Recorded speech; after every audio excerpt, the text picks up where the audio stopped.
Today, I'm joined once again by life coach, fitness coach, and podcast host, Sean McDevitt, aka the Fitness Shaman. And on this episode, we just catch up on what each other have been up to. Sean's recently become a father about 4 months ago, and we're kind of getting to the conversation about how that has been, some of the obstacles that came up in that, the ways in which he's navigated the journey of being a parent with his partner, and a whole host of other things relating to life and our experience. I love the conversations that I have with Sean and the ease and the flow that comes with it. And I know you will too. Now, before we jump into the episode, very quickly, if you haven't yet subscribed and you're watching on YouTube, please do that. And feel free to leave a comment on what you think about this episode. And secondly, every single week I host a free group call, and it's a community of like-minded people that are searching for a deeper meaning in life, that enjoy self-exploration and personal growth. And if that calls out to you, you can hit the link in the description and register to join us every single Wednesday, where we dive into different topics. All right, that's it from me. I hope you enjoy the show. I'm doing well, Sabri. I also want to catch up with you too. I know it's your podcast. You're having me on as a guest, but I want to know what's going on in your life, because having a child and now being a part of the Cool Dads Club, I feel like I've just been in my little cave, and now I'm sort of poking my head out. I mean, like, okay, what's been going on in the world? I lost. All right, we're having a mare. There we go. The mic muted. We've been having some technical anomalies to get started. Weird things. At first, I was logged in as a guest and not the host, and it took me to the wrong room, even though I used the same link. So a strange 10 minutes, but all right, we're here. we are exerting our will on technology and life right now. We are. So I was saying, Big Daddy, how is it? How is life as as a father? Oh man, it's great. I mean, you were nice enough, Sabri, the first time we connected, to really set the stage for what it's like to be not only, I think, a father, but a father that wants to be a dad, wants to be a father, wants to be conscious, wants to do it the right way. It's been more fun for my wife and I than we ever expected. For any of your listeners who are thinking about a kid or thinking about starting a family, I think if you have that inkling in your mind, do it. Because yes, there are going to be challenges. There's going to be less sleep, but so far, and our son Porter's only 4 months so far, it's been so rewarding. Like, Sabri, the little milestones, you don't think about it until you're a parent, and you get that first smile, that first giggle, the first time that they look at you, they follow you across the room, they kind of grab you. Like, you almost get a milestone like every day, which is super cool. And then connecting with people like yourself, other parents, they've said it gets even better. So we're having a lot of fun. We're really enjoying it. Oh, that's great to hear, man. That's really good to hear. And yeah, it can be such a vast, there are so many possibilities that can happen in it. And I think, what comes up there is, I imagine it's just so important to have that solid dynamic with your partner for the things that do arise, and you can share the full spectrum together and actually, just navigate and weave and find the joy in all the moments. And, for me, I didn't really have that solid foundation. So I found the beginning bit really, I was like, oh my God, this is difficult. But I think a lot of it was that foundational piece of the quality of the relationship. And from what I can see and how it sounds, it looks like you guys really have that. For sure. I would say it's a teammate. I've been creating a lot of content around this and talking to friends, family who are thinking about having kids. I think, and I'd love to get into a conversation with you on this, Sabri, of course. When we're younger, especially as men, it's like, oh, it's the aesthetic. It's, oh, I'm attracted to the beauty of this partner, or I want a hot or sexy partner, that whole thing. And as we get older, it's really looking for that teammate. And I think for men, being stereotypical here, the analogy of the teammate in sports is great. When you grew up, whatever you were playing, whether it was football where you are, Sabri, or soccer here, or basketball or baseball, whatever that is for you, that teammate that you always knew you could count on, that they always had your back. If you needed to score, you could get the ball to them, they would score, or vice versa. And that's, even though I was first attracted to my wife in the gym, that's when I went up and talked to her, first met her. It has evolved into this person and this relationship where I feel like I can get the ball to her and she's going to score. She's going to get the ball to me and I'm going to score. She's also said so many nice things. I mean, we really hype each other up all the time. And that's been really neat when we put Porter to sleep, it's like, hey, great job. You're a great mom. You're a great dad. I love this. And what really stuck with me was early on in being a parent, Dayla said, I trust you with him. And I was like, that's such a wild thought to have this human who depends on you, and your partner's like, I'm still like, I don't even know if I can change a diaper sufficiently. And your partner's like, I trust you. You got this. Right. And I think that's what we need to look for in a partner, even if one doesn't want to have kids. Right. Because I feel like with your previous partner, you probably would have gotten there eventually. Maybe having your daughter just sort of accelerated things. But it is very important, I think, to have that teammate. And like you said, I think so aptly put it, that foundation. Yeah, absolutely, man. Teammate, it's a good way of looking at it. I didn't really have much reference for teammates as a kid. My sport was running from the table to the buffet. And You could still have a teammate, someone run interference, right? Block them out. um, but no, it's a great point. And it's funny because in so many relationships, a lot of people can have the dynamics where they actually experience the opposite. Like their partner can be the person that talks the most shit to them, puts them down the most, tells them they're doing everything wrong, and it can be the absolute opposite of that dynamic, which is sad. But it's great to hear that you guys have that and you're getting the experience that you are doing, and Porter's getting to be raised in that energy and around that, because that counts for so much. Yeah, it's huge. I also came prepared for your show, Sabri, because we want to get deeper, right? We want to have more of the conscious conversations. And I've been thinking, and I think you probably did this when you were raising your daughter, and still today, I know you do, where you start thinking about that bigger picture, right? And as I've been a dad for just 4 months, certain things have kind of been bubbling to the surface that I would love to share on a show like this. And one is working through our trauma. And you reminded me of it because you're like, to be that example and just to be that energy for your child of positivity. You're always smiling at them. They always feel comfortable. They always feel safe. I think one has to work through their own trauma. Like I had a client once who she said her partner, got upset, got frustrated, and kicked a mechanical trash can and broke the trash can. One of those where the lid goes up automatically. And for you and me as males, I think we've been around that energy. Maybe we've been that energy at different times. And if you and I were together going towards the buffet table and you're like, oh, I didn't get the dessert and you kicked a trash can, I'd be like, oh, it's okay, bro. We'll get it next time. And it's not a big deal. Right. Yeah. Or even if I kicked a trash can in my marriage, my wife would just be like, oh, wow, okay, we're going to have to get a new trash can, but like, are you okay? Sort of thing. But then you do that with a child in the room and all of a sudden it becomes not cool at all, right? You're not with your boys anymore. You're not with your partner. You're like, I don't want my child, daughter or son to see this, to be around this energy, to see this activity. And in my opinion, it would be so much harder to work through that while you're also trying to wrap your arms around being a parent versus, as I know your audience does, your clients do, really work on ourselves and that personal development side of things, whether that's spiritual or you just want to be a better person in this reality, really working on that before having children.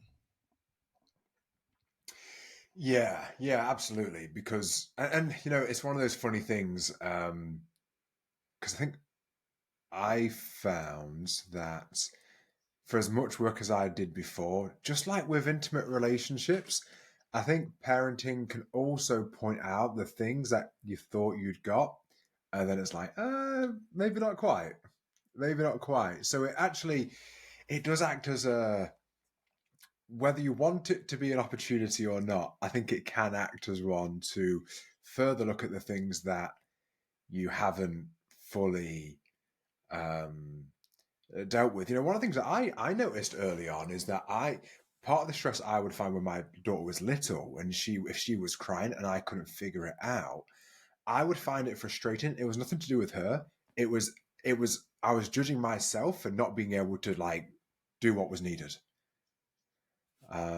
So there was like a lot of self-judgment around what felt like I can't do it. I'm not able to do this. And I've not thought about that for a long time. Actually, my daughter's 7 tomorrow. It's her birthday tomorrow. Happy early birthday. Yeah. So yeah, that was some time ago. But yeah, that's, as you say that, I remember that being a thing that would come up, like having this feeling of frustration. And at first I thought, like, why am I frustrated? And it wasn't obvious to me immediately. So why am I so frustrated when she's crying? because in my head I was thinking like, why? I was thinking, why am I frustrated because she's crying? And then I sat with it. I was like, oh, it's not because she's crying. It's because I can't figure out what's needed to soothe her. If I tried, like, like the food, the changer, comfort, I've kind of gone through the tick list. On down the It's list, yeah. yeah, and it's still not happening. And then it's like, it's coming inward at me, and it's like, oh, okay, like, where's that coming from? What is that? So it's, yeah, it can definitely act as that mirror, right? 100%. Yeah, I've had similar instances. I was thinking about this once when I was changing one of the first diapers solo, and Porter was crying because he doesn't know what's going on. He's got a poopy diaper. And I had a very similar feeling, Sabri, of having this child cry. And I'm feeling more, I think, stress, judgment, shame. And I had to kind of catch myself, take a deep breath and be like, there's nothing wrong here. Like, this is normal for a baby. They have a poopy diaper. I'm cleaning it. Why am I feeling so stressed? Yeah. And I think that happens in everyday life as well, right? We're stuck on the highway and we're in traffic and we can't get to where we want to right away. We're at a job in our career and maybe we get frustrated by something, and at the end of the day it's not that big of a deal. And if we had just sort of breathed through it and understood, hey, this is maybe just a tense moment, but I'm going to be just fine, I'm capable, we would be able to get through that moment with a little less suffering. And so I agree with you, being introspective and reflective on our own life, like, why is this coming up for me? Because this is totally normal in this scenario. And then now how can I use this to get through it in the future? And thankfully, for the most part, when he's crying now, I do same thing. I go through the checklist and I work on remaining calm. And again, just kind of, I think, attending to the other person. It's service, right? Getting out of our head, getting out of our ego, kind of focusing on the other. And sometimes babies are just crying. Like, I think all of us as adults would love to cry from time to time, and it'd be I socially do. acceptable. Yeah, absolutely, man. There's something I heard recently, and it really stood out to me. And I thought about it. I was like, wow, I can really see that. It's whatever the shadow says, the opposite is true. Ooh, I So like that that. could be like, I'm not enough. The truth is, you are enough. I'm not lovable. The truth is, you are lovable. I can't do this. The truth is, you can. And I thought that's actually really interesting if we can just identify when the shadow is arising in us, when that unconsciousness is arising, if we can catch it and catch the voice and the essence and the flavor of it and what it says, if we can then hear that and say, well, hang on a minute, if I'm now saying this, the opposite's true. And then sit with that. That was a pretty powerful kind of realization. It's a powerful exercise. I'm sure you've done it with clients. I've done it with clients myself. I actually had somebody here over to the house, and a friend of ours, and she just broke down. I actually asked her, how are you? She came in the house. I was like, hey, how you doing? She's like, oh. And I didn't call her on it, but I was like, hey, that's like the fourth, fifth time that I've asked you this, and I've gotten that response. And she just started bawling. And I was like, hey, do you want to sit down, hang out? I was like, this is kind of what I do as a coach. And we got to talking about it. And that was the main, she's been going through some challenges like we all do, but that main thread, that main artery was, I'm not good enough, I'm not worthy. And for me to just tell her, like, hey, time out, you are worthy, like, you are enough, like, just as who you are. Yeah. That's such an impactful, sobering, profound moment that we don't get enough of, right? Like, you and me, our network, we may say that to each other, like, hey, you're a great dad, you're doing fantastic, right? But in the world at large, that doesn't happen a lot. And for anybody listening, just try to tell yourself, I love you in the mirror, or you are enough, or you are worthy, and notice how challenging that is. And in my opinion, Sabri, it's just we haven't gotten those reps. It's kind of like what you were saying about having the child who's crying and then feeling the judgment, feeling I'm not worthy, I can't do this, whatever. I think with children, and it makes sense when you don't have kids and then you have kids and you're like, oh, there's no day off. Like, I can't tap out of this. And anything else that you do and you're not that great, or you have that feeling in your head that you described a moment ago of like, oh, I'm not doing great. You can take a break. You can stop. And I think the challenge with parenting is you can never stop. So you're constantly trying to work through that imposter syndrome while still doing the same thing. And if you don't keep reflecting on like, hey, I'm worthy, I'm capable, I am enough, it's just going to be more challenging. You beat yourself up and you have that sort of like negative thought spiral.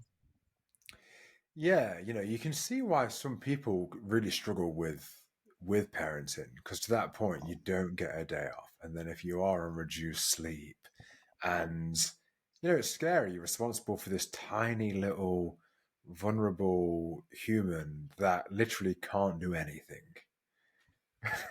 It's completely incapable. It can breathe, and that's about it in the early stages, right? That's the one thing it can do to stay alive, and everything else is on you. And if that's your first time to the dance, it's funny because you see some people where by the time they're on the fourth kid, they're just like chucking it to each other. Catch, you have this. But yeah, like when you don't get that time away, it is a lot. It is a lot. And like for you, in your experience so far, when those like moments have come, if it's on reduced sleep or if there have been those moments where there's been tears where you can't get them to settle, have you kind of navigated that pretty well? Do you and your partner just kind of like flow between you? Do you know when to tag each other in? It's a little bit of that latter part. First off, it's reading some of the books. Not that books prepare one to have a child, but it can help with structure and little strategies or tools or hacks. And in a moment like that, Sabri, a big hack is just take a break. Like if they're crying, if they're inconsolable, you feel your blood pressure rising, you're starting to get frustrated and you don't have a partner to tap in, like, hey, just, put them down in the bassinet or the crib or whatever, and just go like, take a minute, And I definitely did that early on where it literally was maybe like 2 or 3 minutes max. I would just go like use the restroom and like take a couple deep breaths and come back, or go grab a water and drink some water, stay hydrated, and then come back and just take that deep breath and be like, okay, cool, let me dive back into that. So taking those breaks has been really helpful. Leaning on my partner, of course, and then to be quite honest, using marijuana in an intelligent way. Obviously I'm not getting high and then not being around my child, but I personally have found that a small dose of an edible makes me more present. It makes me more patient. It makes me more loving. And other parents that I've talked to who use weed in this way will joke that, you could be building the biggest Lego tower for hours and it's the coolest thing in the world. And you're not looking at your phone and you're like 100% engaged. And it was actually on my birthday and Porter was like almost a month old and I was just catatonic and I was not in a good place. And I had abstained from using weed and I'm sort of like a recreational smoker. I use it to manage anxiety. I use it to relax at night. And I asked my wife if, hey, do you mind if I just go outside, have a couple hits, and then I'm gonna take a shower, change, be safe. And I came back in. I was like, oh, give me that kid. Like, I love him. I can't wait to hang out. This is awesome. And so not that I'm waking and baking, those days are far behind me, but using tools in an intelligent manner, in addition to the personal development work, in addition to leaning on your partner, have really helped me out. Just a quick one from me. Over the last 12 months, I've been working on the creation of a 6-month mastermind called Freedom Within. And I am really excited to say that it's going to be launching this January. The mastermind is dedicated to 3 different phases. The freedom from the past, where we let go of the things that really hold us back from being the truest essence of who we are, from past traumas, from limiting beliefs, and all of those things that weigh heavy on us throughout of our lives. Phase 2 is the freedom to really be who you are. Once you let go of the ball and chain of the past, who are you truly in your fullest expression? And I believe that truly all of us just want to be the way that we're meant to be. And lastly, phase 3 is the freedom to become. From that place of wholeness, of feeling complete, of letting go of all the things from the past, who do you become? Not from a place of lack, not from the place of needing, but the way that an acorn yearns to become the oak tree, because that is what it's destined for. Throughout this process, you'll discover your unique gift, your talent, what it is that you want to share, that you want to birth, that you want to create, and discover what your true north is. What direction do you want to go in? And what would truly create the most beautiful and meaningful life for you. If that calls out to you, then I encourage you to hit the link below and register a free 30-minute discovery call where you and I will have a conversation and we can talk about how this program could benefit you, exactly what's involved over the 6 months. And there's so many exciting things that are involved in it, as well as special guests like Maestro Hamilton Souther, who is a dear friend of the podcast. So if this calls out to you, go ahead, hit the link below, schedule a call, find out more, and see if it's a good fit, and you can join the waitlist ready to start in January, making 2024 the most meaningful and purpose-driven year yet. All right, that's it from me. Let's get back into the episode. Interesting. Yeah, it's a great point, because there are so many different ways that we can use different substances and, different ways that we can use cannabis. And to your point, a small dose where it's very subtle, where you're still fully functional, you can still do everything. It really can make a difference. And, as you say that, it makes me think, oh yeah, I forgot about that. I've always got some weed in my kitchen cupboard. And I've not had any for months. I'm like, oh yeah, I remember that. And I've never been like much of a, the first time I smoked weed I was 30. So it's not like something I'd ever kind of done a lot of. So it's always been just here and there. But I definitely went through a phase where I used it for like handling stress, and then that kind of phased out. That stage phased out.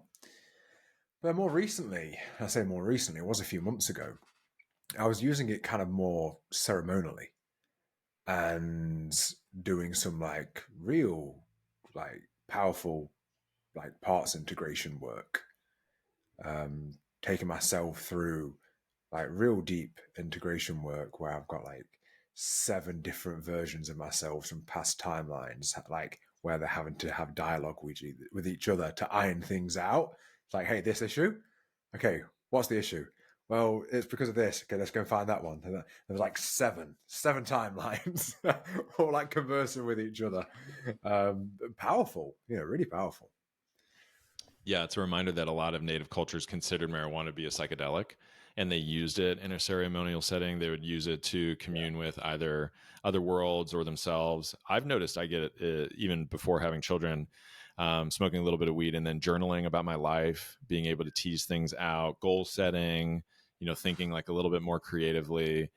There's something to it for me personally. And I know marijuana can affect people differently in different ways, but it's really helped me in a positive way. I, like you, Sabri, I grew up as a competitive swimmer, as you know, and so I was very straight-laced, wasn't doing any of that stuff. And then I was also getting drug tested at university regularly as part of the program.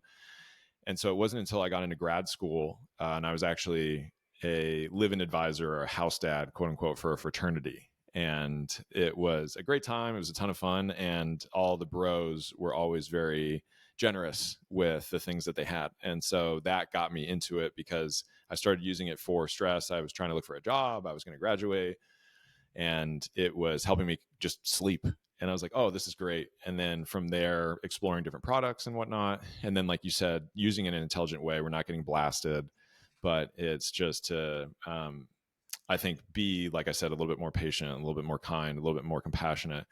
It's funny because I brought it up with our pediatrician here in Austin, and Austin's a little bit more progressive in that way. And I was like, hey, I smoke weed. I go out of the house. I go far away from the house in our yard, and I use a smoke buddy, which eliminates the smoke. And then I come in and I immediately shower and I change. And I was like, is that level of OCD where I need to be as a parent?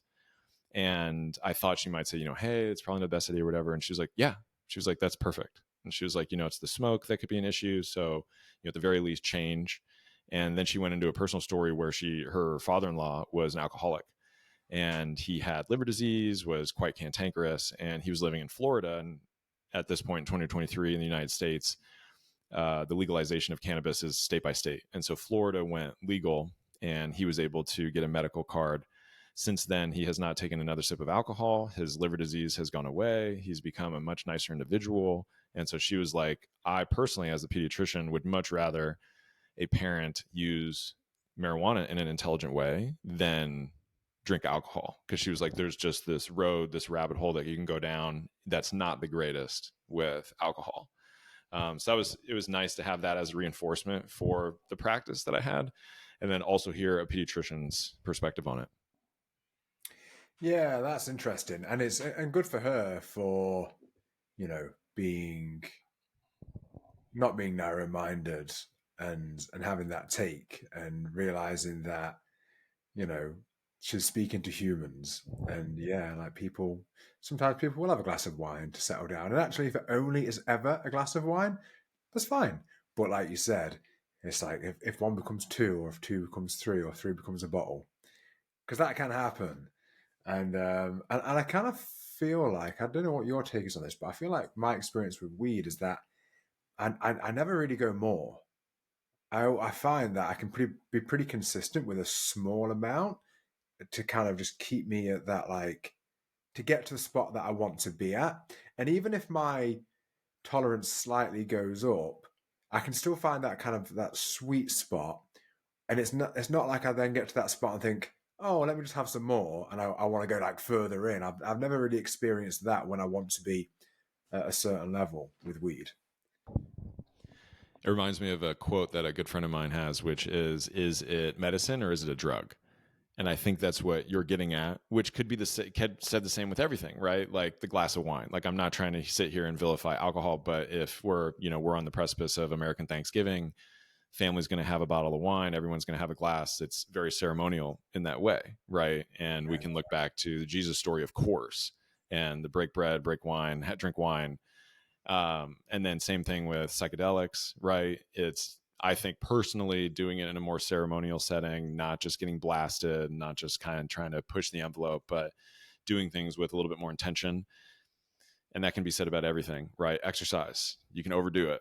Eating, you can overdo it. And so just being mindful of how we're using these substances.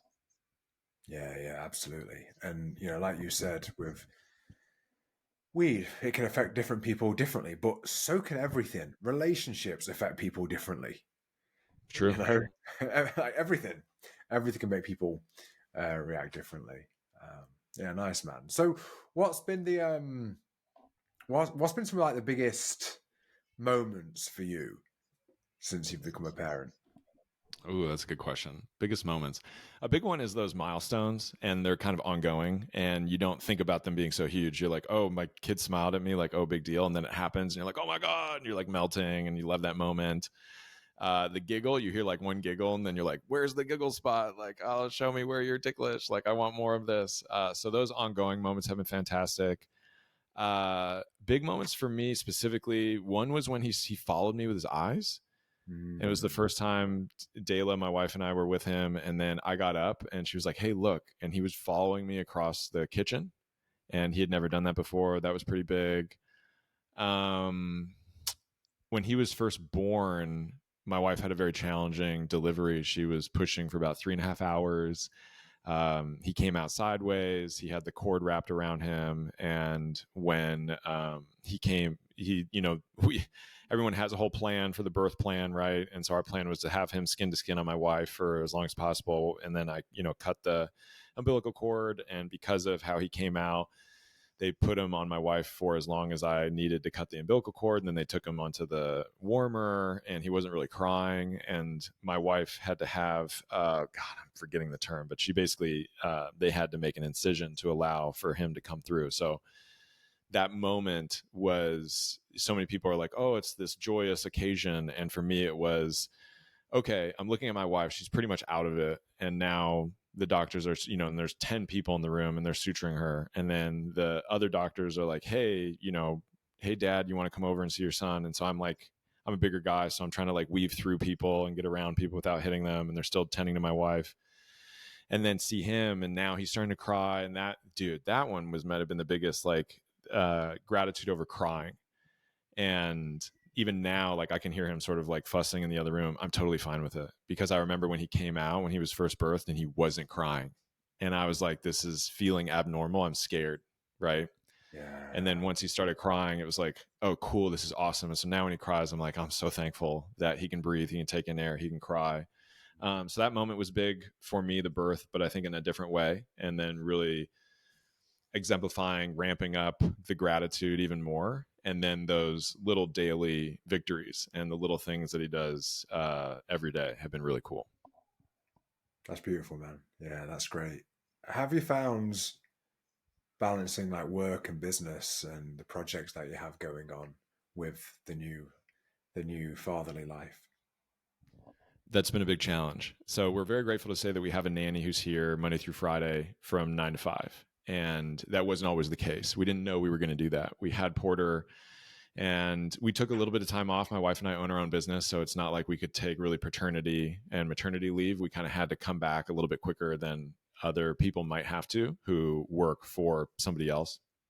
And at first I thought, okay, well, I'll take care of him a little bit more because my wife, she's really the main driver of our business.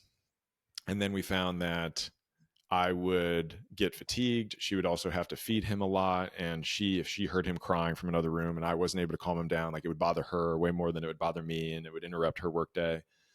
So it was really, I think, after maybe 2 months that we decided to hire a nanny. And then we found, Sabri, that we went balls to the wall with maxing out that 9 to 5 Monday through Friday of just work, no time off. And then it's 5 o'clock and you get your kid back and it's still no time off. And you have, a couple hours before they go to sleep. And then you have a few hours in the morning before childcare gets here. And then Saturday, Sunday come and you're with the kid again. We have family in the area, which has been nice. But, grandma comes over and she does like one shift with him for 2 or 3 hours. She's like, okay, great. Like, happy to help. I'm going home. I'm going to sleep. This is a lot. Right. And so we found, to answer your question, that we were just in that washing machine of do, go, never taking any time off. And now we're finding, of course, that's detrimental. Also, because when we first came back to work, we're really excited. Like, all right, cool. Get back to clients. Like, we'll get back in it. Right. And then 2 months later of doing that consistently, you're like, oh man, I need a break. Like, I don't know if I can do this. Like, oh, I got way too many messages. And so again, very grateful to say we have a nanny. And so now it's kind of trying to implement those moments of de-stress, even if it's just for a couple hours, where you can go catch up on a show that you haven't watched in ages. Or you can just, early on, Sabri, we would just go into our guest room and just lay on the bed. And like, I would just lay on the bed, like staring at the ceiling. And my wife's like, you okay? And I was like, oh, I'm grateful for this moment. Like, I'm just going to lay here for as long as possible. Right. So that's been a big challenge. It still is kind of a challenge. I'm not going to lie and say that Dayla and I, my wife, haven't had like emotional breakdowns and little like episodes where we need the other person to kind of help us out. And then you dust yourself off, get back up. That's why I don't like, my mother-in-law was single mom, 4 kids. I have no idea how she did that. And so mad respect to any parent out there, period. And then the parents out there who are single parenting it is a lot. It's also, and this would be an interesting conversation, enlightened me to the fact that our world, our reality is not set up for evolution and like biology. Like, you have a child and you're like, nothing in this world, in this paradigm, is set up to support me having a kid. And I know we've all agreed to this like capitalistic structure in which we live, right? But it is not conducive to having children, and it's going to be a lot harder. Like, I saw a meme on Instagram, because of course, maybe like you, all of my explore page is now baby stuff. And it said that a mother will breastfeed for the first year 1,900 hours, and a full-time job is 1,800 hours. And that's just breastfeeding. And especially in this country, United States, we maybe have 12 weeks of maternity, paternity leave. That's it. You don't really get a lot of time with your kid. Corporations will kind of be like, hey, you got to be here. Don't really care. Find somebody to look after your child. So it has its challenges. It's really fulfilling. But shout out to you, all the parents who have done it. I'd be curious your take too. I know we both live in Western societies, but if that kind of bubbled to the surface for you when you had your daughter.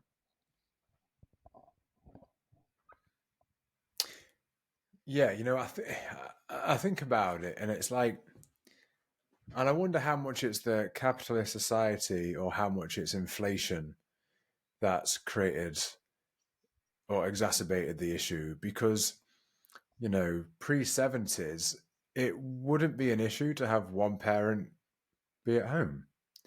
It was perfectly affordable. for a lot of people now, for a lot of families now, it's almost not affordable to only have one person working. But when it was, when one person could go to work and you know earn the bread, bring home the bacon, do that kind of thing. Um, I think it's made it a lot more manageable. And it's not that the traditional gender roles are required, but I think there's something to be said for not needing to have both parents go to work and only have, a few weeks off and then both of them have to get back at it. I think there's something to be said for a time where one person working was enough and the other person could be like at home doing that, and there's less stress. Now I feel like it's maybe there are lots of parents that would like to have longer at home doing that, but I just feel like with the inflation, and it's only getting worse, it puts more and more stress. Look at the price of like rent and like how much, even like I see how much food has gone up of recent. Like, I can see that when I go and I tend not to buy food for like too long. And it's funny because my partner, I'm in a relationship it's a pretty new relationship, and she's moved over from the States. And she was saying like, oh, in America, people just like store so much food in the houses. And like, I don't over here. I'm like, if I need food, I'll just go to the store. And I'm going to buy about 3 days worth at a time because I like the things to be fresh, and they're not highly preserved. So they actually won't last that long. So I tend to do like, a couple of trips each week, just go and buy a few days worth. And but for those few days worth, it's clear to me that it's gone up at least 20%, maybe 25%, over the last 12-ish months. So it's happening more and more. And for people that don't have the ability to dictate their income and earn more, where they're capped because they've got a wage, it's a lot of pressure and stress. And I suppose it is like, yes, that is part of the capitalist, but it's not just capitalism. It's capitalism plus like government involvement in capitalism and money printing and all the things that kind of go on. But man, so much of how we live and how we are is not at all conducive to how we're biologically designed. It's It's wild. true. There's a podcast in and of itself. Yeah. Yeah. I mean, if we think about the original term sin, to miss the mark, I mean, we are firing arrows in the darkness. just this. And yeah.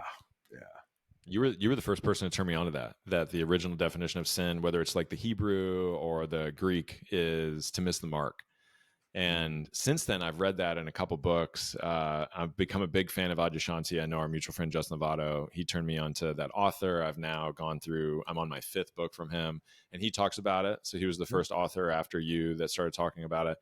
And it makes things, I think, a lot easier to digest as humans versus and yes, I'm speaking to mainly Western Judeo-Christian society, where sin is like this thing that you can never get out of. And it's the original sin, and like, oh God, versus like, wait a minute.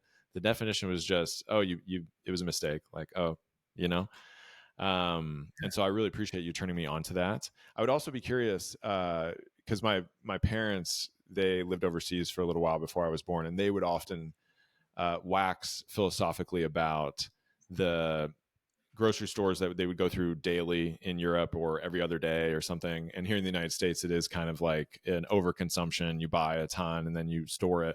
How close is your nearest grocery store or market? Like proximity wise to you, distance wise? Do you have to get into a car? Yeah, I get into a car, and if I drive 5 minutes that way, there's two. If I drive 5 minutes that way, there's two. If I drive within 10 minutes, I can probably reach 7 or 8. Wow. Okay. So yeah, and I know you live in a more condensed, area because you're on an island. I think that's part of the problem in America is we think of the big cities, which yes, the United States is Los Angeles, it is New York, it is Chicago. However, it's a lot of open land. And so it takes about 10, 15 minutes for us to get to the one grocery store. and the next closest is going to be 20, 30 minutes away. It's a huge grocery store. You can get everything under the sun. I'm sure we can get the best thing you guys have going in the UK as well. But I think for a lot of Americans, that's the normal, like the Walmart or the Target or the Supercenter. It's 30 minutes away. So it's like, oh, I don't want to do this every day. I don't want to do this every other day. So let me just stock up. I'm only going to be here once this week and then go back. Also, I would agree that we maybe have more of a fetish for work in the colonies than you guys do back in the homeland.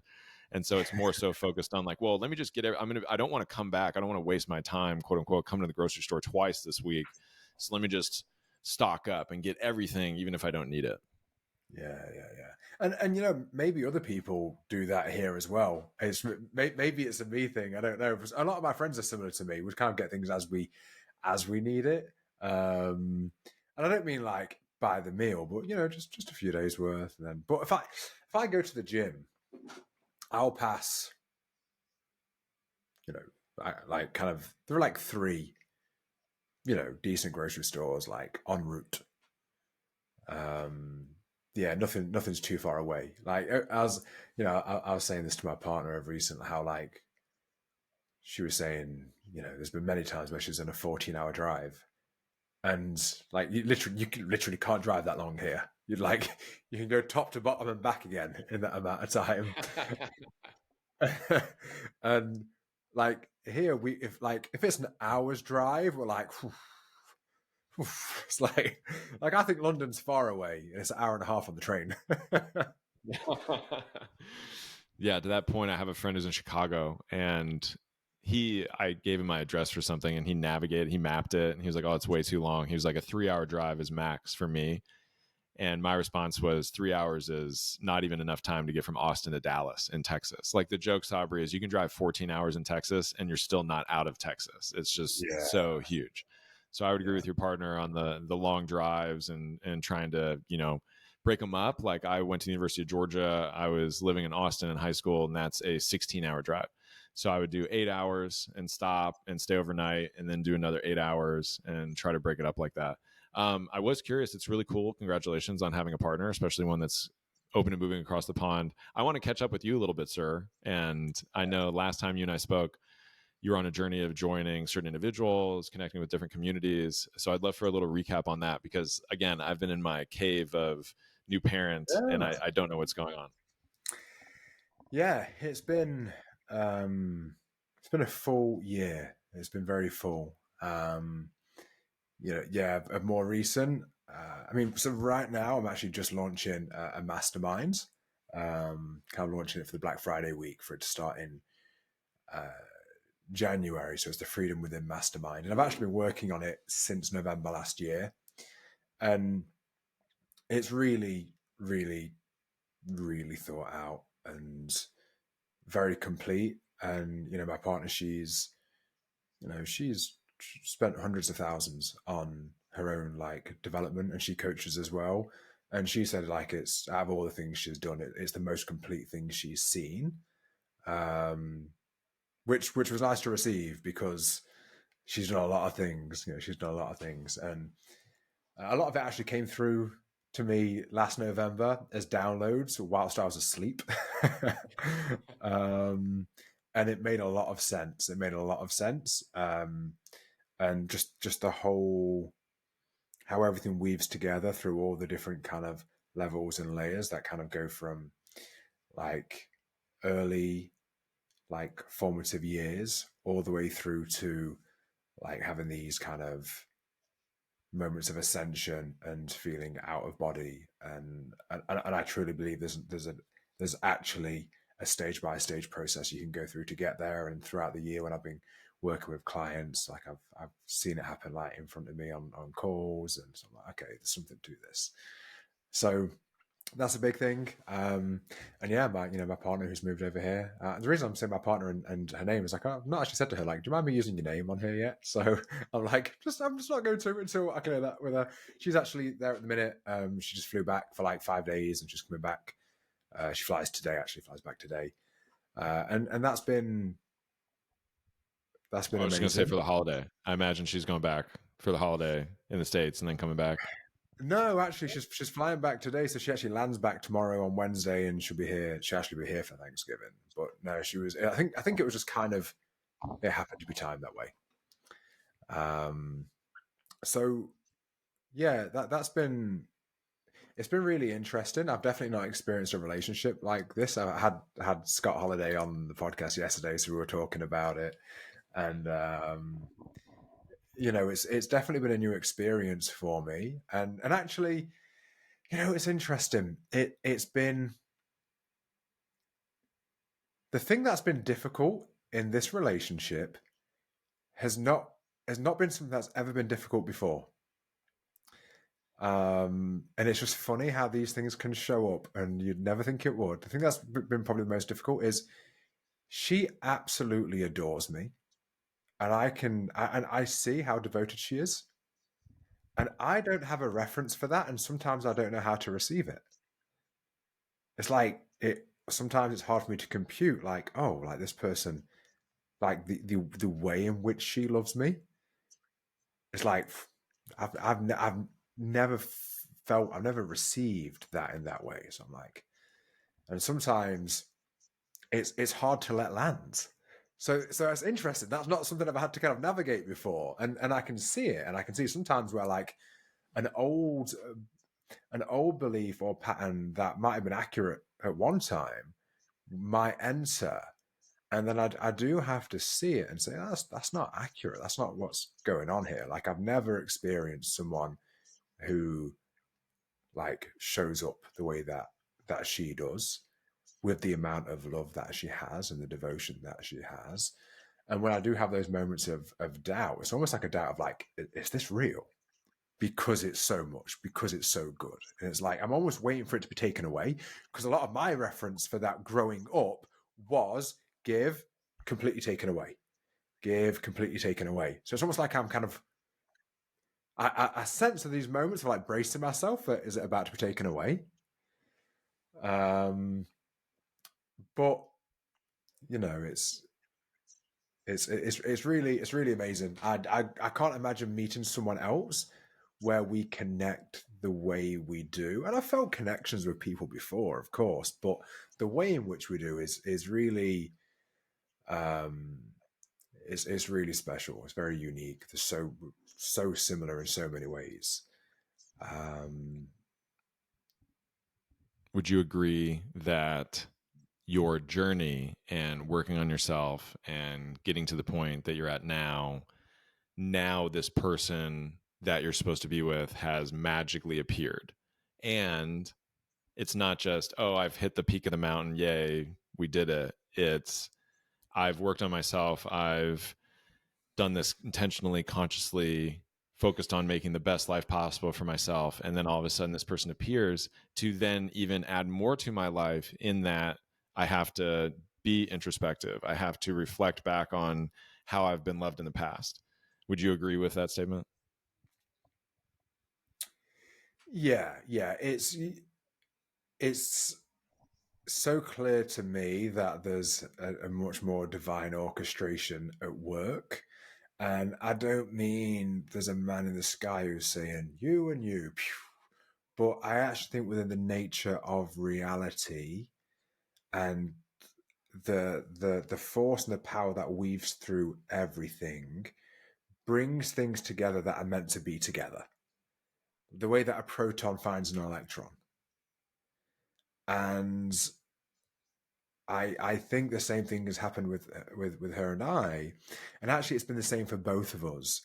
And knowing each other's stories and just what's happened, I mean, way before this year, but this year through to, we actually met at one of Mark Gaffney's events. Nice. Yeah, and we actually, she was the first. I met her in the airport, and um, we ended up like sitting next to each other in taxi on the way there, and we were up like kind of the earliest I think we were up talking to was like 2 a.m. like every night. I think like maybe the latest was like 5 a.m. and we could just like time would just pass. And to begin with, it wasn't like a romantic thing. It was very obvious she was attractive because physically she's very attractive. In fact, so much so that I noticed within a few minutes of meeting her that I was like, oh, there's a depth and a capacity for depth to this person that I think most people have no idea of. And I actually said to her one day, I said, is this, pointing to her and like her body, I said, is this a distraction from the depth that you have? and, and I was actually being serious. I was like, is this meant to distract people from what's going on beneath this? Because there was so much going on beneath it. And interestingly, she replied saying, it's not a distraction, it's a test. Ooh, I like that. And she said, if someone can't see past this, then they don't deserve to. Huh. And That's what cool. was interesting, yeah, within minutes of meeting her, I was like, huh. I could feel it immediately. And I guess like we see things in each other. And what I've noticed is that we've allowed for new dimensions of each other to come into existence that actually weren't there before. Because I think we see things in each other and then point it out that we might not have seen in ourselves. And when you have a trusted set of eyes, because she trusts my eyes and I trust her eyes, and she'll point out things to me, and because I trust her, I actually hear it and I take it on, and vice versa. So it's really beautiful in that way. Again, I've never really kind of experienced that, and she has shown me like journal entries from like a year ago, 2 years ago, 3 years ago, where she'll kind of like she would write down kind of asking what she wanted for, and she'd show me like a description of the type of relationship she would want. And it is funny because the amount of times she said it's undeniably you, and I'd read it and like the characteristics, it's like actually it is. Like no, I totally get it. Like I see it. So it's been it's been wonderful. It's been wonderful. Lots of learning but gentle learning. Um, and one of the things that I said to Scott yesterday is like, I think it's the first time I've experienced feeling this level of devotion to someone and committed to someone, but actually feeling like through her love, it gives me freedom. So feeling like I've just been complete with this one person actually allows me to be free, rather than I think a lot of people can experience it to be the other way around. Yeah, I would completely agree, at least in my experience with my wife. Also, shout out to Scott. I think it's super cool that we have so many mutual friends in the community Yeah.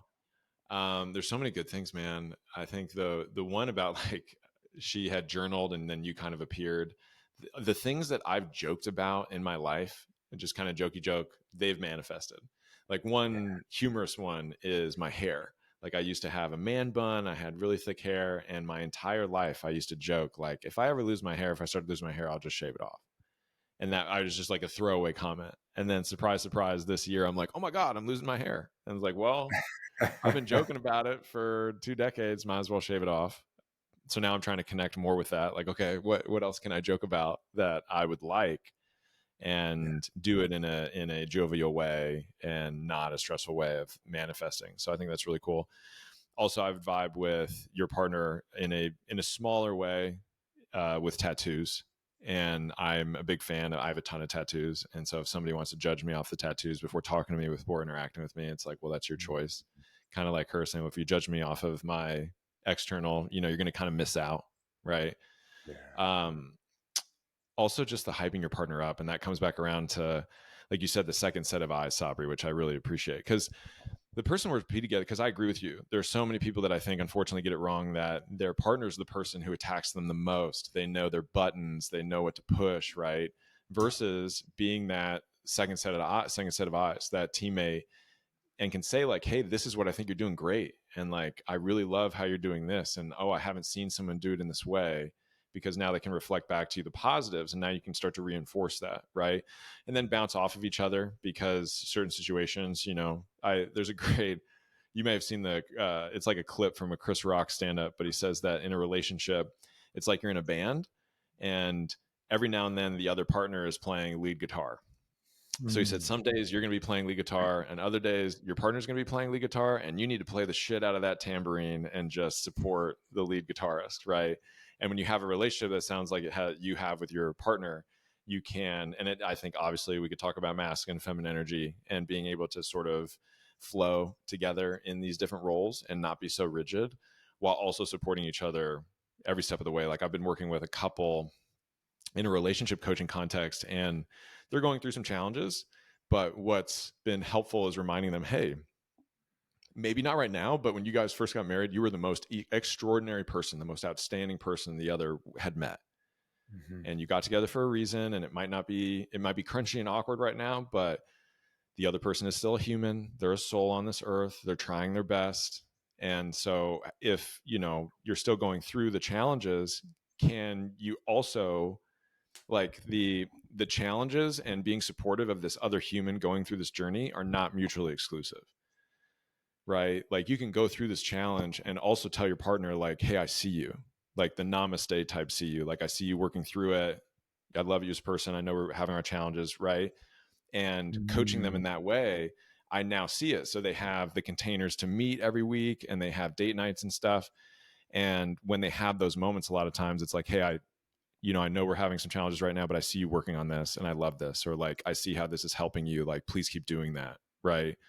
And that's challenging for so many in a relationship. But when you think of it as this person is my second set of eyes, this person is my teammate, this person can support me, then you can even get through those more crunchy and challenging parts of life, in my opinion.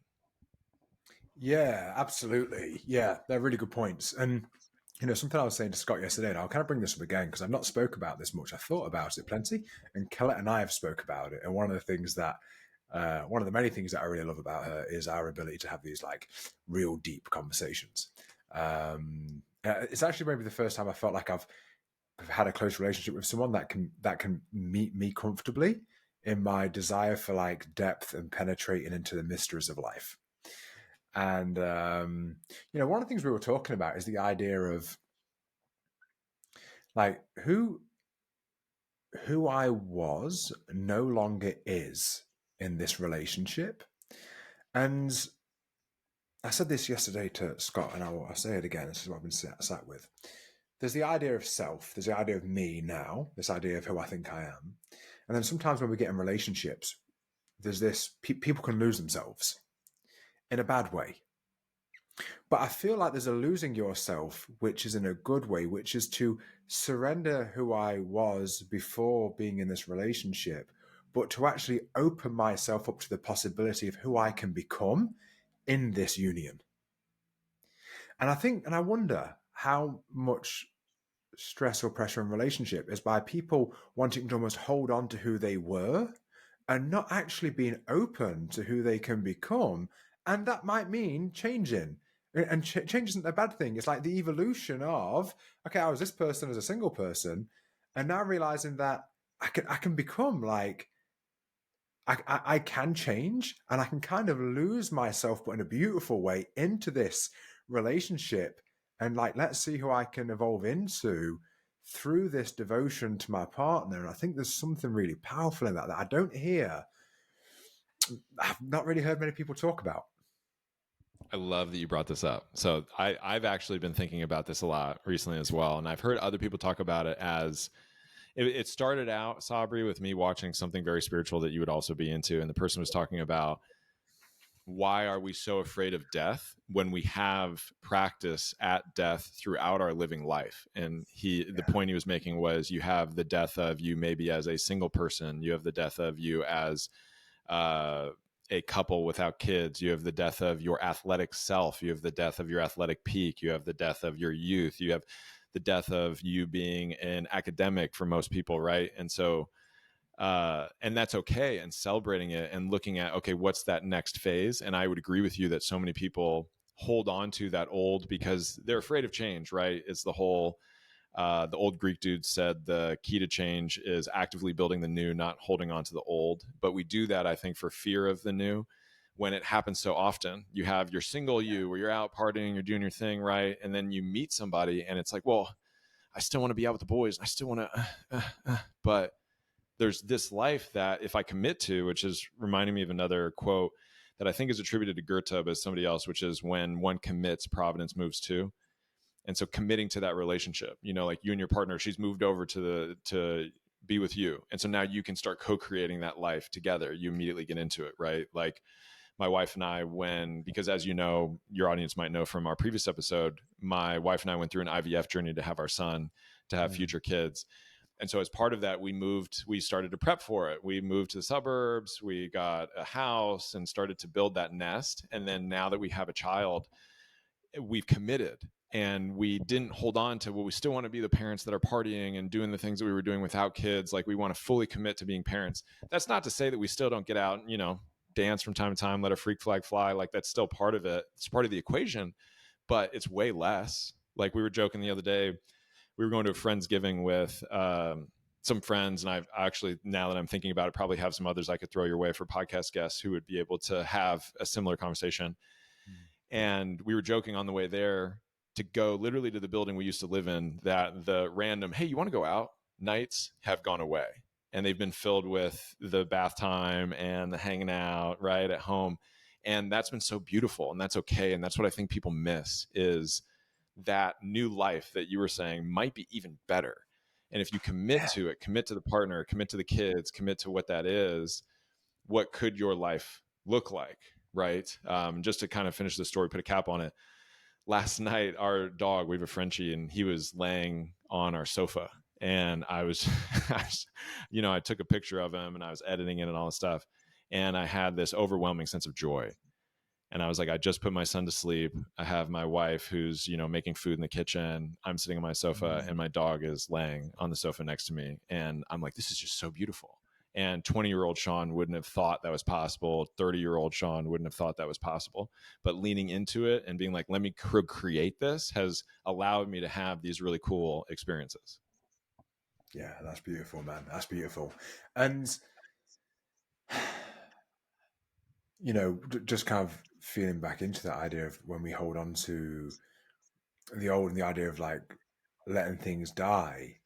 And in actual fact, sometimes when we don't let things die, we're not letting the new be born. And actually, by not letting the new be born, and this is something that I heard, Mark Gaffney said to me, which really kind of grabbed me, is that he said there's two options we have. Either it's yes or no, we're open to the moment, or we're close to it. And if we're close to it, the moment's stillborn. I was like, wow. So it's like sometimes by not letting the old die, what future are we actually kind of killing off? What are the future things that could become that never do? And it's interesting because I guess we have those opportunities all the time, and even like the micro decisions that we make. And when my partner moved over here, she said she feels like, she actually said, I feel like I've got to let a lot die to do it. But she said, but I know it's the right thing to do. And like I said, her commitment and her devotion and how all in she is, it's pretty remarkable. And any time where I feel those kind of doubts, and it's not often, but they come up now and again, and it's got nothing to do with her. It's got nothing to do with her, and it's got everything to do with, like, it's almost like, takes me aback sometimes. Almost like, gosh, like, it's almost like, it's probably the kind of love that everyone would ever want to experience, but it's almost hard to fully, like, is that oh, really like so Yeah, it's amazing. Oh, go ahead.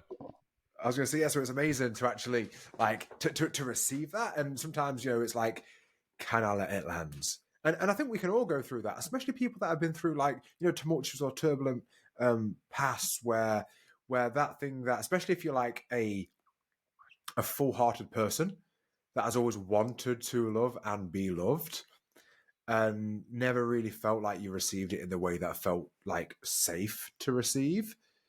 So to then receive that, it can be like that actually kind of becomes a new thing in itself, to learn how to be open to it. That's one of the things that I realized in when I was in Belgium with Mark Gaffney, and we were doing an energetic exercise with his partner KK, and it was about receiving, and we were doing like energetic work, and I felt like this wild sensation of pins and needles, like this real tension in my inner body. like doing this breath work, and it was around receiving. Like there was a huge barrier, and I realized like how I have no issue loving. I love, love, love, love you, love, love, love, love. But there's actually a barrier there to receiving love, because actually, if I fully open up to receive it, it's like that feels more unfamiliar, and I didn't really kind of have full sight on that until doing that exercise, because that had like a download that came through immediately after. It was pretty psychedelic. It was like really profound, and it was like, wow, like I've really resisted receiving love. So yeah, it's wild how these things show up, and ultimately I just feel really grateful that I'm open to life, and I'm open to growth and evolution, and I'm open to looking at every single part of me, and I'm happy to leave no stones unturned to see like how I can further evolve and further kind of increase my level of consciousness. And I think sometimes with the kind of work that I do, and that you do, Sean, and if you ever experience this, but sometimes I will judge myself when it comes to, if I'm not like, I have a day where like I feel like, if I'm not like Jesus, am I qualified to be doing this work? And it's uh that's something that comes up sometimes, and it's like it's just remembering like, no, it's actually, I'm human, and probably the thing that qualifies me to do this is that I am really willing to look at the things that need addressing, because if you're the kind of person that is very open to doing that, it's like, I don't know, like, I guess if you want, it's helpful if you're being coached by someone who's also in the thing, willing to do it themselves, versus the instructor that just wants to sit on the chair and point out the instructions. Right. Yeah. On that last point, I know I was laughing a moment ago. I want to get back to that, but they say I've heard in a sports context, at least in American sports, that the players who weren't the greatest players make the greatest coaches, because they actually had to get in the weeds and find out, like, how do I become better, versus a lot of the greatest athletes that we've had in certain sports, they try to become coaches and they just flame out because they didn't really know, like, a lot of it just came naturally to them. They don't know how to teach it. And so I would agree with that one. I was laughing because, yes, I think the imposter syndrome, right? Like, am I supposed to be doing this work? It's also funny with my friend that I mentioned earlier who had the breakdown in our house. And I was like, hey, sit on a sofa. And I was like, this is kind of what I do. Later on that day, I had a moment. I was like, wow, that just sort of came out naturally. And that's one of the first times, right? Other than versus, oh, yeah, I'm a coach. Like, I like helping people, versus it just comes out naturally. It's funny, a mutual friend of ours, Zach Blakeney, when he had me on his podcast, he was like, one of the final questions was, what's a personal belief that you have that works for you, that maybe wouldn't work for anybody else, that you really don't share with people? And mine was that I feel personally like I have this gift, divinely guided, of just simply being around people and that helping them. And if I can do so consciously, intentionally, if I can take care of myself, where I'm meditating, I'm eating well, I'm exercising, I'm trying to get good sleep, that sort of thing, I'm reading. I've called it like reading scripture, Sabri, and I'm using air quotes because they're more spiritual books. But I feel, for me, they're scripture. They get me in the right headspace. And I feel when I'm there and I meet with someone who's a client, or I meet with a friend, or I sit down with a family member, and if I can hold space for them, their life is going to improve. And when I tie myself to that belief, then it cuts down on the, oh, am I feeling more like a disciple today? Am I, versus Jesus? Well, I can still make a difference. I can still make an impact. Yeah, absolutely. It's funny how, and actually sometimes that element of, maybe sometimes it's perfectionism, and sometimes it can come across as like self-doubt, but I think sometimes beyond that, it's actually a level of integrity where you're actually clarifying, like, hey, can I really do this? Like, do I need to be completely there to do this? And I think sometimes that, in fact, imposter syndrome might be a good way to look at it. One side of the coin might be imposter syndrome, but I think the other side of the same coin is integrity. Because the only reason you would care about being an imposter is because you have integrity. And if you didn't give a shit, if you were just a con man, you'd just be like, yeah, like no issue at all, let's do it. But if you ever get the sense of imposter syndrome, I feel like it's only because you have integrity. I would agree with that. I mean, Tony Robbins used to say when he was first starting out his coaching business, he'd be driving to go meet a client. And while he was driving, he would throw it out to the universe, God, spirit, source, whatever. And he'd be like, give me what I need to help this person. Like, help me have what I need today to make an impact, positively so, in this person's life. And so I think to your point, when you have somebody like Tony Robbins who's like, yeah, I still have those moments where I'm like, please, like, just help me make this impact, right? Yeah. That's those people who truly care versus the snake oil salesmen, the more, shiesty individuals out there who are on their own journey, said with love. Yeah, yeah. And actually that's a really good point about the asking, because if you think it's just you that's doing it versus like kind of opening yourself up to receive what's needed in that moment, there's a big difference there. And it's actually a really good point that you make, because I know when I coach, I actually put myself in that space where I almost try to feel like it's me plus. It's not just me doing this. I actually really try to kind of open myself up to feel like almost like a flute, and try to let something more divine, the wind come through me, and yeah, it comes out of me, but I'm almost being guided in that. And I guess we don't always do that for ourselves in every moment of the day.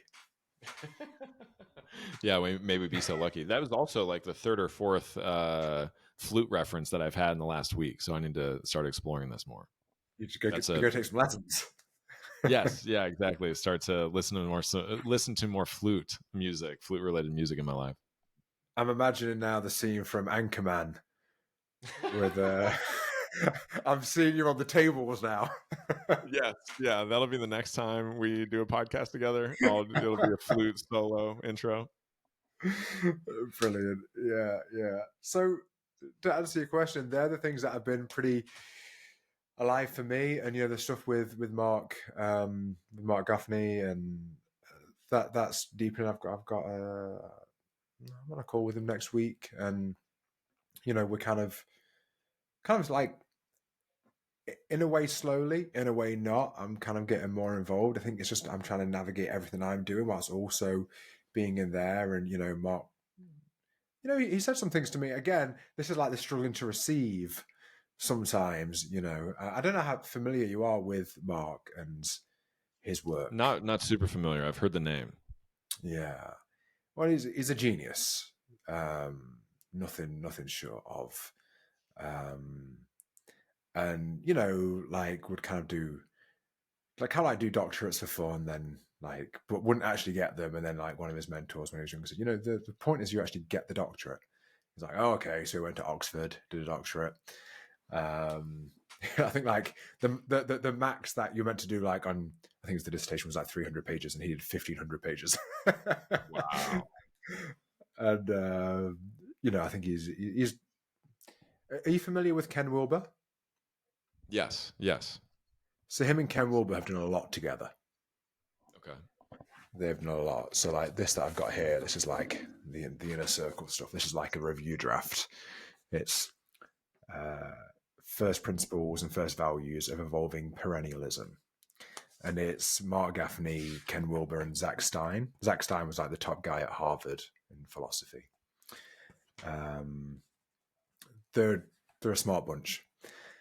And he said to me in Belgium, I kind of had a quiet moment, and he said, I really think you can be a master teacher of this Dharma. And I kind of was like, oh, cool, thanks.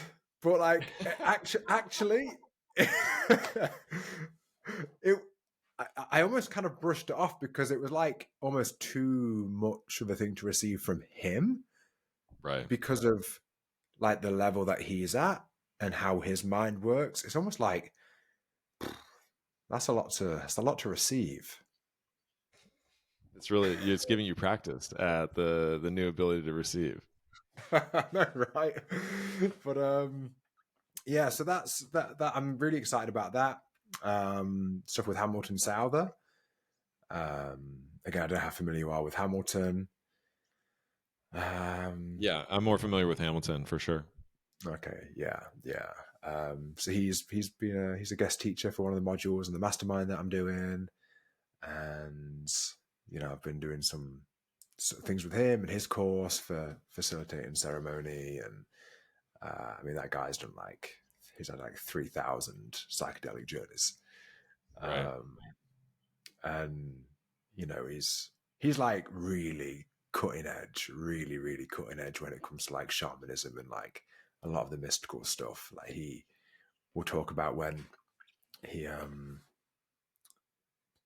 he'll do ceremony, like he learned how to split himself into multiple versions or as many versions as he wants. So when he's doing ceremony, he can be individually with every participant in the room, like there's 50, and in the morning they all have the experience of him being with them individually.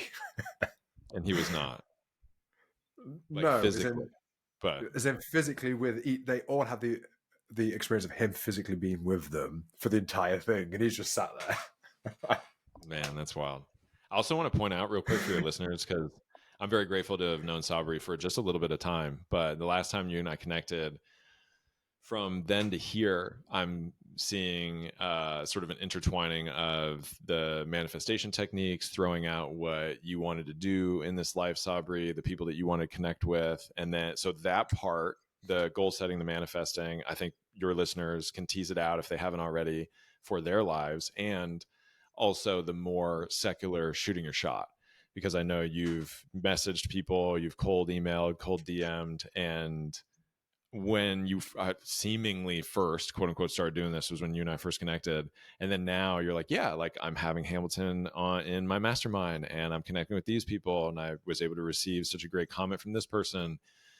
And I sort of get chills talking about it, just teasing out for your audience that, and anybody listening, that that's possible. And you sort of intertwine those, and then you give it time, patience, you know, and that energy, putting the taking action. And then all of a sudden you're here, and just hearing you talk about this, man, I love it. I really appreciate it. Thank you, man. Yeah, thank you for that. And it's funny because as you're saying that, it's like I feel the thing in me, which is almost like there's an element of me which feels like almost uncomfortable talking about my wins and celebrating the successes. But actually, it's a great point. It's a great thing to point out because this time last year, it was November last year, where I sat in nature and I said, God, what do you want from me? And I was told what I was to do, and that if I did it and I showed up, that all the right people would come into my life. And wow, yeah, and think about that was this time last year, and I said yes. I said, yeah, okay, I'm in, and it has played out like that. And some of the things that I wrote down before Christmas last year, before I started the podcast, of who I wanted to work with, who I wanted to do things with, and I was saying thank you in advance, and those exact things have happened, like being invited to places, the way that I said I was going to be invited, being invited to things for free, like all of these things that I kind of literally wrote down last year, and they've played out. And then some of the conversations that are going on that like I can't quite say yet on an in public sphere, but like for the things that are to come, it really is incredible. And I think to your point, it's actually, for me, it's not about making this about like here's how great I am, but it's actually, no, when we really align and then have intention. And I think the alignment's really important because for me, the reason I want to do all of this truly is to be one, the the purest and the greatest expression of who I am, and two, to be in service. And I think when the reasons are right, and then we act from that place and we are aligned, and then, but we also have to take the action. And I feel like God, the universe, source meets us halfway. And it's like we actually have to do as well. And I think we'll be rewarded and met halfway. There's a great joke on that point, that there's somebody who prays every night to God that they win the lotto every night, night after night. Please, God, help me win the lotto. It changed my life, all that stuff. And finally, months after doing this, day in and day out, the heavens open up in this guy's bedroom and Jesus descends and he goes, could you help me out and just buy a ticket first? Right. Dude, I love it. I don't think people who are listening to your show are mistaking where you're coming from. I think it's also kind of the Jesus archetype of being a divine being, but also being human. And it's just fucking cool when you have somebody that you look up to being like, hey, I see this, like I see this in you, you should go do this, like in a very, very, very, very, very small way from what you experienced. When you mentioned, I was thinking about it. I had a friend that I was playing a lot of like rec league basketball with, and he started inviting me to tournaments and whatnot. And basketball was my first love growing up, but I was better in swimming. So I stopped playing basketball for a time, swam, got through college, paid for college, like super cool, right? And then finished college, university, and went back to basketball, just playing in city leagues and whatnot. And he said to me one day, he was like, I'm surprised you didn't play D1. And I which is the highest level collegiately here in the United States. And for me, I was like, oh man, like that's so cool. And like 15-year-old me, 16-year-old me would have loved to hear that from the person who played at a big Division I school himself. And so we, because I'm sure if you got into a long conversation or someone's like, hey, where are you coming from with that? You could say like, I don't need it. Like it's cool, but I don't need it. Right. But it is neat as a human to get that reflecting back from somebody that I look up to. And then I also want to say to you on a personal level, you can always share your wins with me. I freaking love it. Like I tell everybody, share your wins with me, please, because I will hype you up, because it doesn't happen. Like how many people can you go to without ego, without an agenda, and say like, hey, can I just brag about myself, or like this happened? And one, I just like supporting my friends, and I really wish, Sabri, you and I lived in the same hamlet, and you could come over and play with my son, and I could play with your daughter and hang out and get to know each other even more, even better. I just love when my friends succeed. I like hearing that from them, and I want to bask in the success and the glory and the good emotions, right? I think certain people, and I would encourage all of your listeners to try to take that perspective as well, because too often you hear someone say, oh, I did amazing, and then you get jealous, you get envious. Oh man, well, why isn't this happening to me? Versus like, wow, this is so cool. Like somebody in my circle, in my network is having this amazing experience. I am that close to this joy, to this success, right? And just welcoming and be like, what else is going great? Because I want it, like hype me up. And I think if we all took that perspective, like now it's okay, because you caught yourself, right? You're like, man, I had this great moment. I had this great experience. And you're like, oh man, like societally, someone might take this the wrong way and be like, this guy's just like gassing himself up. Right. But if we all took that same tact of someone's listening to your show, hearing like, oh, it's been a journey. I've writing these goals down. I've manifested, I've done the work and all this stuff. And now I get to reap the benefits. Like if we all bought into that, now it's like, okay, what kind of world can we create together? Yeah, thank you, brother. And it says a lot about you to view it that way, and to to feel that way about it. And I'm always delighted to talk to you. And actually, in this conversation, it's great because I get some clarity. And for people that don't know, Sean has a podcast, and both times now when Sean has been on here, he's a better host on my podcast than what I am. So I kind of let you, I let you take the reins. I'm like, you're great at this. Hey, no, for real. If you want to, sometimes Lovato, because we've been doing like a special side project, and he'll message me and be like, "Can you ask me about these things?" I'm like, "Sure, man. Let's light it up." Because also, you're nice enough to, if I ask you a question, you allow me to add like a little color and like my own thing to it, right? But sometimes that's missing, and I'm not sure about your show. You have some amazing guests on. I'm sure they want to talk about what they're going through, but you're the one with the podcast, my friend. So I want to hear from you from time to time. But I've had this before. People have me on a show and they maybe not know that I've done podcasts. And they're like, you should totally podcast. Yeah. You got the setup and the voice as well. You definitely got the podcast voice. That's kind of you. Yeah. It's again, working on it, listening to myself and doing little vocal warm-ups, little facial warm-ups before coming on to every show, taking it a little bit more seriously, being intentional, being conscious. I kind of wish somebody had said something when I was younger. My uncle said you would have been great for cartoons and animation. I wish someone would have said you would be great in broadcasting, or you'd be great on the radio, because then maybe I would have sort of tacked more that way. But hey, it all worked out. Yeah, I could definitely see that. Yeah, I go into it. Sometimes my wife gets pissed at me because I'll do the like stereotypical broadcast voice, or like tonight on the evening news, our leading story, and just like really lean into it. And she's like, that's annoying. I'm making dinner. If I was you, I would only ever talk like that. Oh, there you go. Yeah. That's actually really good advice, because I do that a lot at social events. And then I'm like, I should do this more in my waking life. Brilliant. Yeah, I love it.